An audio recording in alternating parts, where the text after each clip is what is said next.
नमस्कार, आप देख रहे हैं लोक सहिता। मैं हूं आपके साथ अंकिता बोखंडी। आइए ले चलते हैं आपको उत्तराखंड की खबरों की ओर।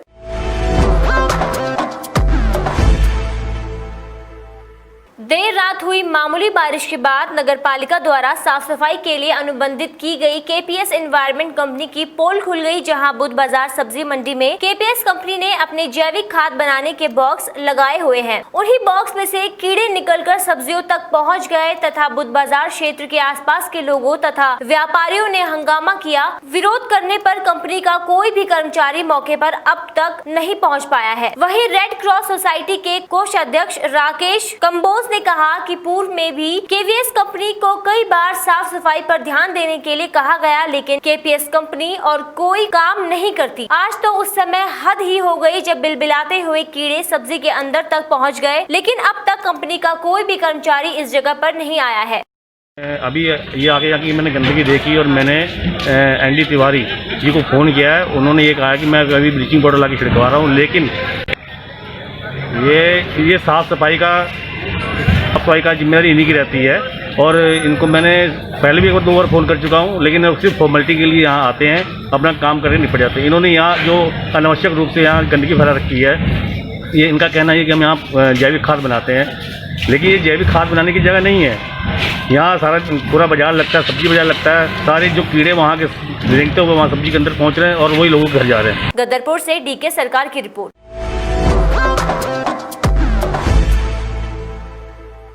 बरसात के सीजन की शुरुआत के साथ सितारगंज के विभिन्न इलाकों में मगरमच्छ निकलने की घटनाएं सामने आने लगी हैं। आपको बता दें, सितारगंज के बगोरा गांव बसेसर की चक्की के पीछे रहने वाले गुड्डू राठौड़ के घर के बाथरूम में देर रात 10 बजे के करीब पास में रहने वाले नहर से निकला मगरमच्छ घर में घुस आया। घर के छोटे बच्चे बाथरूम गए तो सामने मगरमच्छ देख उनके होश उड़ गए। मोहल्ले में मगरमच्छ की खबर से आसपास के लोगों की भीड़ लग गई। मगरमच्छ के आ जाने से आसपास के इलाके में हड़कंप मच गया। युवाओं के साथ बामुश्किल मगरमच्छ को सुरक्षित अपने कब्जे में ले लिया। घर वालों ने इसकी सूचना वन विभाग को दी, जिस पर बाराकोली रेंज वन विभाग की टीम ने मौके पर पहुंचकर मगरमच्छ को पकड़ा और उसे अपने साथ ले गए। ये सुना है मगरमच्छ आया वो कहाँ है, बताएंगे सर?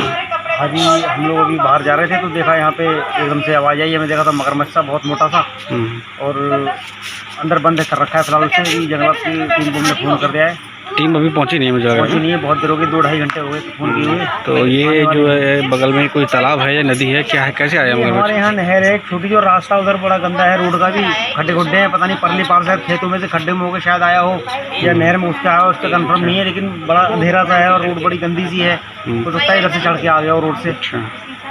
तो ये कहाँ से हैं? ये सितारगंज में ग्राम बगोरा चिकरहाट में आता है। सितारगंज से दीपक भारद्वाज की रिपोर्ट।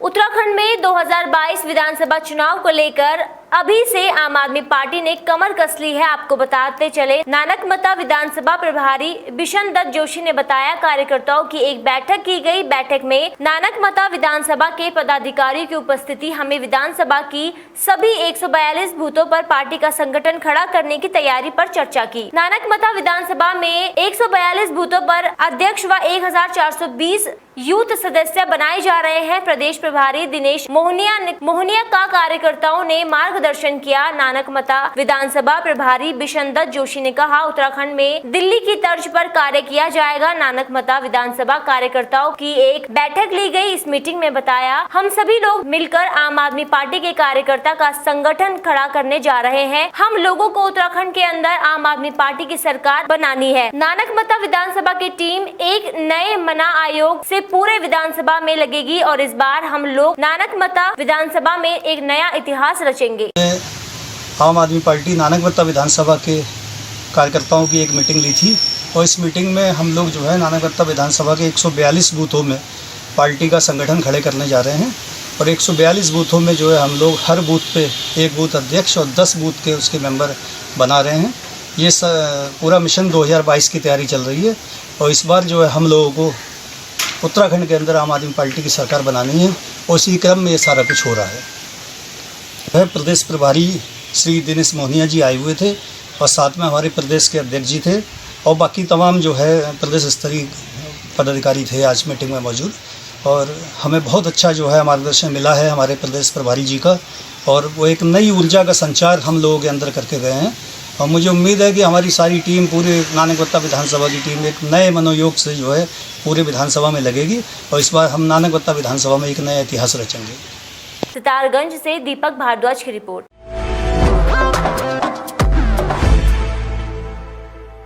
उत्तराखंड के उधम सिंह नगर जिले में सड़कों की क्या स्थिति है, इसकी बानगी किच्छा से नगला तक बने स्ट्रेट हाईवे को देखकर लगाया जा सकता है।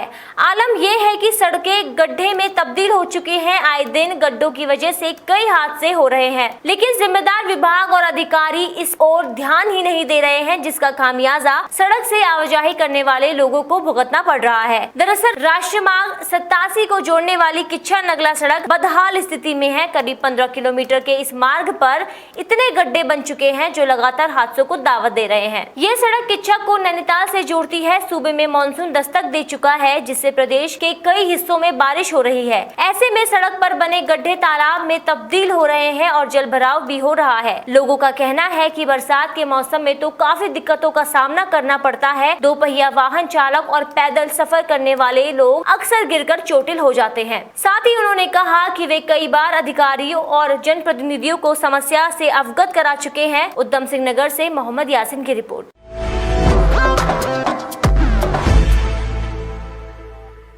राज्य सरकार द्वारा प्रदेश में अटल आदर्श विद्यालय योजना शुरू की जा रही है। इसी के चलते आज शिक्षा मंत्री अरविंद पांडे ने प्रदेश भर में बनाए जा रहे 190 अटल आदर्श विद्यालयों के अधिकारियों संग वीडियो कॉन्फ्रेंसिंग के जरिए समीक्षा बैठक की। इस दौरान शिक्षा विभाग के अधिकारी को मंत्री द्वारा आवश्यक दिशा निर्देश दिए गए। दरअसल राज्य सरकार द्वारा सूबे में प्रत्येक ब्लॉक से 2 अटल आदर्श विद्यालयों की योजना तैयार की जा रही है, जो कि CBSE से मान्यता प्राप्त होंगे, जिसमें बच्चों को सभी तरह की सुविधाएं दी जाएंगी। आज शिक्षा मंत्री ने सभी 190 विद्यालयों के शिक्षकों से इस बारे में चर्चा करते हुए जल्द से जल्द योजना को धरातल में उतारने के निर्देश दिए हैं। अपर निदेशक कुमार मंडल द्वारा बताया कि 190 विद्यालयों को CBSE पैटर्न में तैयार करने को लेकर आज शिक्षा मंत्री द्वारा प्रदेश के अधिकारियों की बैठक लेते हुए राज्य सरकार की महत्वाकांक्षी योजनाओं को धरातल में उतारने के दिशा निर्देश दिए गए हैं। 190 विद्यालयों में प्रति ब्लॉक 2 अटल उत्कृष्ट विद्यालय खोले जाए, जिसे हम कहेंगे सेंटर ऑफ एक्सलेंसी। और ये विद्यालय केवल अंग्रेजी माध्यम के विद्यालय होंगे। CBSE से इनको एफिलिएट किया जाएगा।